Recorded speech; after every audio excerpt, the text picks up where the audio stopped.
So I think I'll just talk about self-regulation for a minute. It's very important that kids learn self-regulation from the time they're small. So, eventually they eat on pattern. They don't just, cluster feed and so on. They learn to go to have a bedtime. They get those rituals and routines are really important to them because that helps them learn self-regulation at an early age. And then we as adults help to shape that as they go forward. It isn't like you just say, well, off you go, you do whatever you want. We teach them the patterns that follow with learning. So this is the time that we're doing the experiment. This is what an experiment can look and sound like. What else could it look like? What would you like to try next, right? Mm-hmm. So they learn that they can regulate their behaviors without blowing up the world just because they felt like it. I think that's a piece of education that we do in the classroom as teachers, but it's also something we do as parents as their first teachers. Mm-hmm. It's what society does. You when you go to a concert, you don't jump and scream when you're listening to a concert. You learn to sit down and applaud at the appropriate times. We have all these social mores and expectations around the kids, but we can teach that incidentally while we're also letting them explore. You can explore this activity without running around the room and screaming. So what would be an appropriate response for that? And that self-regulation piece parallels the learning. Mm-hmm. And it helps them learn, how do I engage in a new activity in an appropriate way? So if they enter a room where there's all kinds of new supplies out, they don't immediately run over and, dip into all of the pots. They wait to find out what's going to happen with this. Mm-hmm. And they learn to build a preamble themselves. And eventually, as older students, they will do that preamble in their head. They'll look around, they'll read the room. Mm-hmm. That's what self-regulation is. And it has to be something that we build that expectation in with children all the time. Mm-hmm. I think it's easy as a parent sometimes for me to say, you're the babysitter or you're the teacher or you do something about it. You can't work with somebody who hasn't actually got an understanding that this is a two-way street. Mm-hmm. Kids learn to self-regulate, and I help them do that. I do that as a parent. I do that as a grandparent. I'm pretty bossy. I probably do that on the street. But I think self-regulation is a skill that we have forgotten about in our zeal to let our children be, self-learners. You need to be a self-learner. I believe every child needs to be a self-learner. They will lose motivation if they aren't given that freedom. Mm-hmm. And that's a whole other discussion. But at the same time, they need to learn to self-regulate so they're not creating a disaster every time they enter a room without cleaning it up. So those are the pieces that I think really need to go parallel. And so in a learning environment similar to Acton's, where it is self-paced and a lot of the learning on the academic side happens in a self-directed fashion, right? How do you make sure that they are motivated to continue progressing? And maybe I'll just preface this a little bit with some of the guidelines that we have within our model is that while they are working on their academic work and self-directed academic work, it must be work. It can't be coloring. It can't be playing a computer game. Like, there are guardrails in place that they need to be progressing towards something. But if they continue to gravitate, let's say, toward math and avoid literacy, what tools do you have, or how do you ensure that their motivation stays high? Well, I'm a big believer of begin with the end in mind. So I like to start any day or any activity with, what would you like to accomplish today? Mm-hmm. So if you're going to be always gravitating toward math, I can do some nudging. Mm-hmm. That's my job. And I can say, so that's a good idea, but let's try this too. Mm-hmm. And then I really believe in literature as a bridge to learning. Mm-hmm. So I might bring in books that have math in them but have the problems and the story that go with it. So Fair Bear Share or something like that. That gives them that sense of this is a math thing, but it's also got a story to it. Because then I can say, what story can you tell when you're doing this activity? And I can build in the literacy pieces that way. I like to think there's nothing you can do without a good book. And there's nothing you can't do if you have a good book. But I also think kids need to see that learning is connected. It's not science time. It's not math time. This is a learning activity where everything comes together. Mm-hmm. Yesterday, I was at a high school where they were learning physics. It was a physics class, and they were learning it, but they were learning about aviation. So all of the physics examples were associated with flying. Mm-hmm. Huge hook for the kids that were in that class, right? And not necessarily something that is curriculum based, but something that's interest based. So as instructors, as teachers, as parents, you can find what your kids are going to be curious about, and then you build it in that way. Basically, reverse engineer the process, right. And start with end. Start with the end in mind. Where do you want to get to today? Yeah. And then at the end, you can say, did we get to where you wanted to go?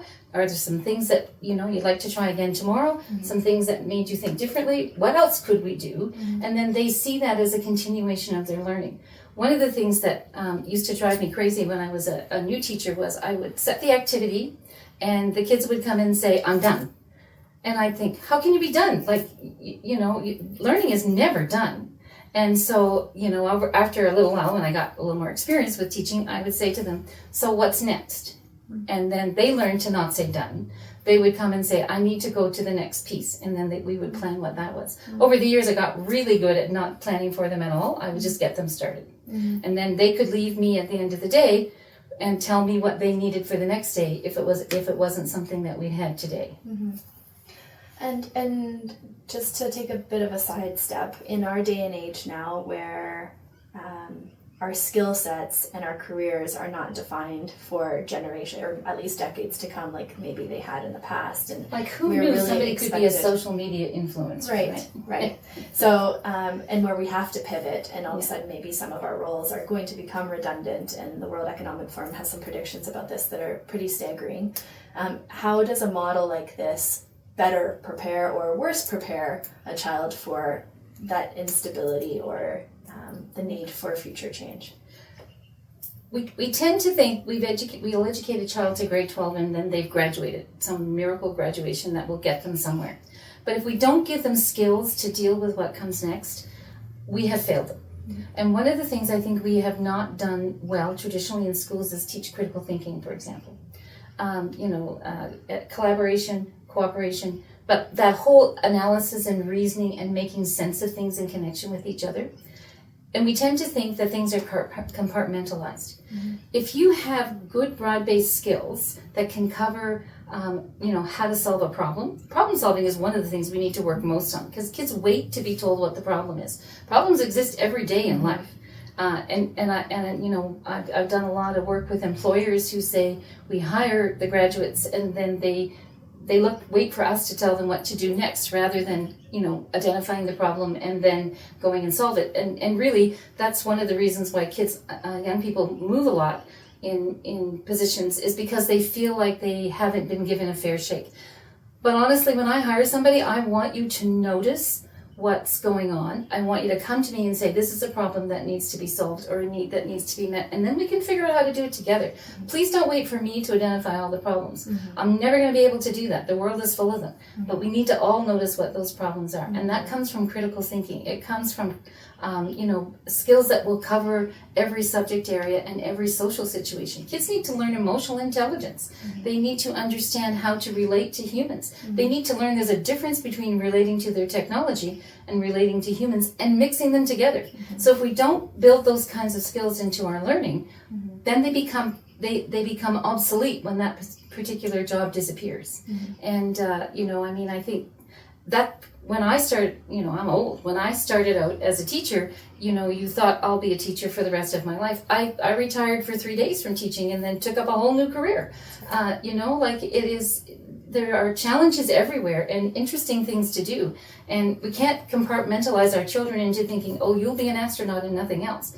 I mean, probably an astronaut has the most possibilities for other things. But, I think give them the opportunity to understand people, to understand the role of technology in their lives, to be able to collaborate, to be able to analyze, to reason, to build connections, and to see problems and know how to solve them.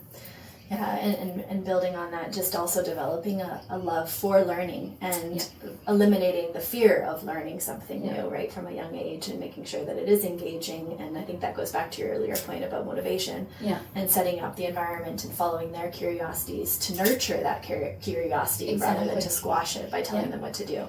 So years ago, we used to call it the anticipatory set. You'd have to bring something in that would pique kids' curiosity.